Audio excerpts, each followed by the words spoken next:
आध्यात्म क्या है? इसकी आवश्यकता क्यों है? आध्यात्म एक ऐसा कॉन्सेप्ट है जिसमें हर इंसान के अलग अलग परसेप्शन हो सकते हैं। जनरली अध्यात्म का मतलब होता है इंसान का अपने से किसी बड़ी चीज से जुड़ाव महसूस करना, एक कनेक्शन को सेंस करना। कुछ आध्यात्मिक लोगों से आप बात करेंगे तो पाएंगे कि वे लोग अपने जीवन के किसी अर्थ की खोज में हैं, जिससे हम कह सकते हैं कि हम अभी पूर्ण नहीं हैं। कुछ ऐसा है जो हमसे छूट रहा है।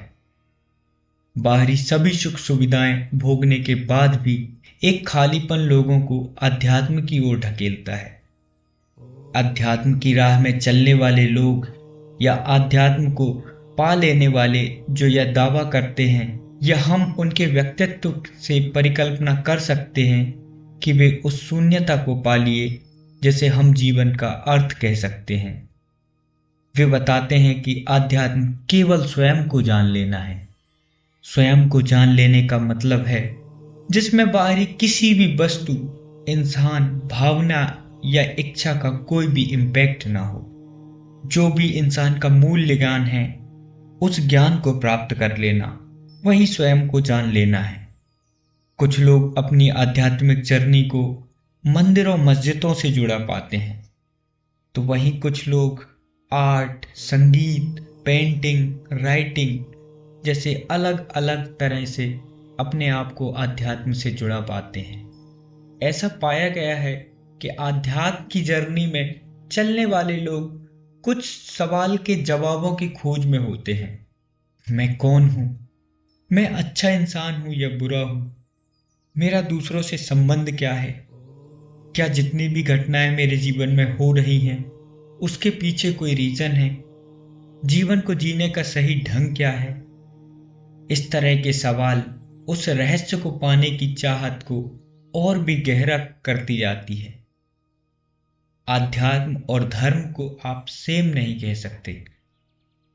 धर्म में हम उस रहस्य को खोजने के लिए अलग अलग रिचुअल्स करते हैं और हमारे धर्म ग्रंथों में बताए हुए रास्तों पर चलकर उस रहस्य को पाने की कोशिश करते रहते हैं।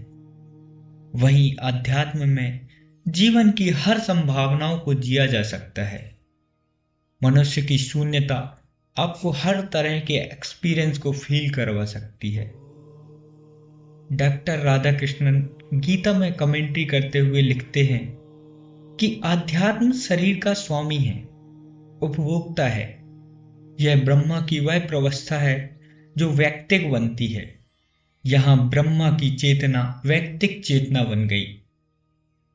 ब्रह्मा की चेतना वैयक्तिक चेतना बनी या नहीं, पर असली बात तो चैतन्य ही है। मनुष्य की चेतना को जान लेना ही मनुष्य को अध्यात्म के मूल तत्व तक पहुंचाएगी। जरूरी बात तो है स्वयं का विवेचन, स्वयं के अंतस का अध्ययन, भीतर के ऐसोने के केंद्र बिंदु की खोज, अपने राग द्वेष, काम क्रोध, राग विराग के स्रोत की जानकारी। हमारे पूर्वजों ने इसे ही अध्यात्म कहा है। अध्यात्म का संबंध जन्म और मृत्यु से तो बिल्कुल ही नहीं है। बहुत से लोग इस बात से कंफ्यूज होते हैं कि मोक्ष पालेंगे, या अगर पुनर्जन्म रीकार्नेशन पर विश्वास है तो एक अच्छे जीवन की इच्छा पाकर आध्यात्म की राह में बढ़ते हैं। आध्यात्म जीवन और मृत्यु से परे है। आसान शब्दों में कहें तो आध्यात्म में उस डिवाइन की खोज की जाती है जिसको मृत्यु आपसे छीन नहीं सकती। आध्यात्म के जरिए ही हमारे जीवन के गूढ़ रहस्य, उस डिवाइन फ्रैगमेंट, हमारी चेतना को समझा जा सकता है, उसको फील करा जा सकता है। और तब आप पाओगे कि सभी जीवित प्राणियों में सेम ऊर्जा का प्रवाह है। किसी भी जीव में कोई डिफरेंस नहीं, सब समान है। सब में हम हैं और हम में सब हैं। यहां तक आपने मुझे सुना, मैं आपका बहुत बहुत धन्यवाद करता हूं।